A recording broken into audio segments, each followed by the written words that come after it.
Hello বন্ধুরা, আজ হচ্ছে বৃহস্পতিবার। তো আজকে বৃহস্পতিবারের ছোট্ট মিনি ব্লগ তোমাদের সাথে শেয়ার করছি। আমি দেখো এখন 11টা বাজে, আমি রান্না বসিয়ে দিয়েছি। আর আজও কিন্তু আমি কাঠে করছি। আর দেখো উনুনটা কত সুন্দর ধরছে। এখন আমি এখানে রান্না করব কি কি তোমাদের সবটাই দেখাবো। তো আজকে দুপুরের ছোট্ট একটু মেনু তোমাদের সাথে শেয়ার করব। অবশ্যই কিন্তু দেখো, আর কেমন হয়েছে কমেন্ট করে সবাই জানিও। তোমাদেরকে দুপুরের মেনু যখন বললাম তাহলে কি রান্না হবে দেখো। পটল কেটেছি আমি এখানে, আলু পটলের তরকারি করব। আর এখানে দেখো লম্বা লম্বা করে আলু কেটেছি, মানে এটা তো কিন্তু মাছের আলু, মাছ রান্না করব আর আলু পটলের তরকারি করব। তো কালকে রাতে মাছ এনেছিল, তাই কড়াইতে গ্যাসে মাছ ভেজে রেখেছিলাম। সেই মাছটাও তোমাদের দেখাচ্ছি। দেখো, এই দেখো, দেখেছো বন্ধুরা, কাতলা মাছ এনেছিল। তো কাতলা মাছের মাথা আছে আর কয়েক পিস মাছ আছে, ছোট্ট টুকরো, বেশি বড় বড় মাছ না, ছোট একটা কাতলা মাছ, সেটা রান্না করব। আর মাথাটা দিয়ে আলু পটলের তরকারি করব।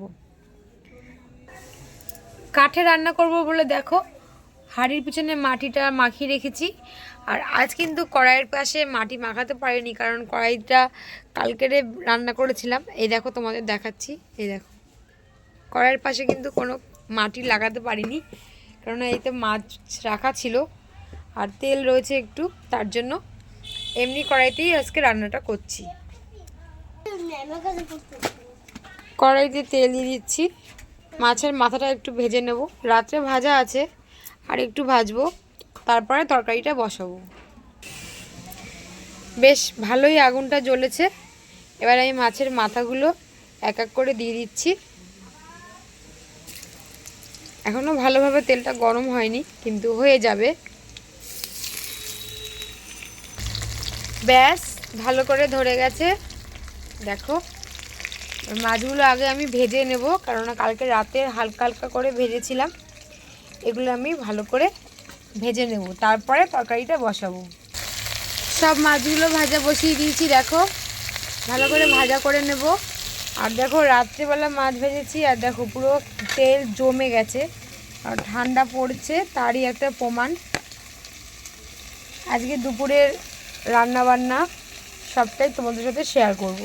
প্রতিদিন তো ডেলি ব্লগ ছাড়ি, রোজকার রুটিন সকাল থেকে রাত অবধি। আর যতটা পারবো ততটাই ছাড়বো, চেষ্টা করব আজকে দুপুরের ভিডিওটাই করতে।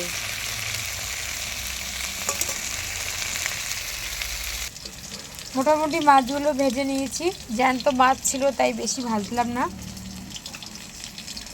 আর আমার ছেলের জন্য একটু কড়া করে ভাজছি। আমার ছেলে একটু কড়া কড়া মাছ ভাজা পছন্দ করে, তাই ওর জন্য একটু কড়া কড়া মাছ ভাজা করছি। আলু পটলের তরকারি বসে গেছে, মাছের মাথা দিয়ে ভালো করে কষিয়ে নিচ্ছি। এবার জল দিয়ে দেবো।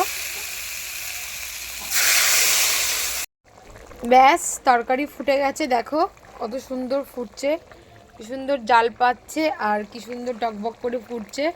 এবার আমি ঢাকা দিয়ে দেবো একটু, তারপরে আরও বেশি করে জাল দেবো, তাহলে তাড়াতাড়ি হয়ে যাবে। কাঠের রান্না কিন্তু একটা সুবিধা আছে, গুছিয়ে নিয়ে বসালে তাড়াতাড়ি হয়ে যায়, দেরি হয় না।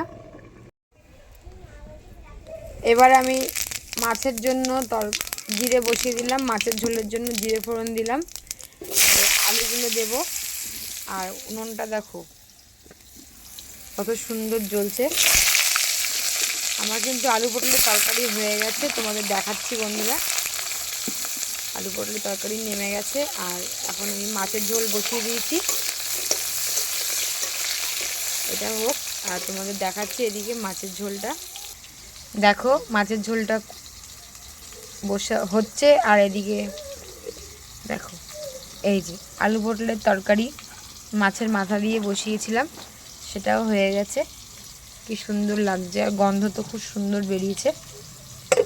আর এদিকে দেখো আমি মাছের ঝোলের আলুটাও বসিয়ে দিয়েছি। এটা বসিয়ে দিয়ে তারপরে ভাত বসিয়ে স্নান করতে যাব। সবটাই দেখো, সবই আমি তোমাদেরকে সব দেখাই, প্রতিদিনের ডেলি ব্লগও ছাড়ি। তো আজকের ব্লগটা আমি ছোট্ট করে করব, মিনি ব্লগ, সব কিছুই না দেখিয়ে আবার সব কিছুই দেখাবো। তো দেখতে থাকো, সঙ্গে থাকো। মাছ ভাজা হয়ে গেছে আগেই। আর এই যে আলুগুলো প্রায় হয়ে এসছে ভাজা। এবার আমি নুন দেব, নুন হলুদ সব কিছু দিয়ে মাছের ঝোলটা বেশ সুন্দর করে করব। মাছের ঝোলের মশলা কষে গেছে, এখন জল দিয়ে দিচ্ছি আমি। হয়ে গেছে দেখো, কাঠের জলের রান্না ঝটপট হয়ে যায়। জল দিয়ে দিলাম,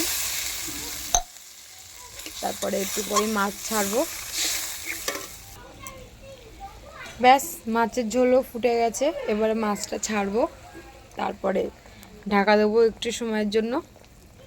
ব্যাস, তারপরে যাব কলে। 12:30 বেজে গেল। মাছ ছেড়ে দিয়েছি, আর এখন ঝোলটা ভালো করে ফুটবে। তারপরে একটু ঝোল ঝোলই রাখবো আমি, তাই একটু জল বেশি দিয়েছি, কারণ মাছের ঝোল একটু জ্যান্ত মাছ বলে কথা, তাই একটু ঝোল রাখবো। বাচ্চারাও খাবে। আর আমি ঝাল কিন্তু বেশি দিইনি, অল্প ঝালই দিয়েছি, যাতে এক তরকারিতেই ওদেরও হয়ে যায় আমাদেরও হয়ে যায়। হয়ে গেছে, এখন আমি নামিয়ে দেবো। দেখো আমার মাছের ঝোল পুরো রেডি। একটু ঝোল ঝোলই রেখেছি, জ্যান্ত মাছের ঝোল, কাতলা মাছের। হয়ে গেছে আমার মাছের ঝোল, নেমে গেছে। দেখো, একটু হালকা লঙ্কা দিয়েছি, বেশি ঝাল করিনি, তাই একটু কালারটা এরকম হয়েছে, কিন্তু খেয়ে দেখলাম খুবই টেস্টি হয়েছে, ঝালও হয়েছে। মানে টেস্ট করে দেখলাম, এরপরে তোমাদের দেখাবো খেয়ে কেমন হয়েছে। আর দেখো, এদিকে ভাতও বসিয়ে দিয়েছি।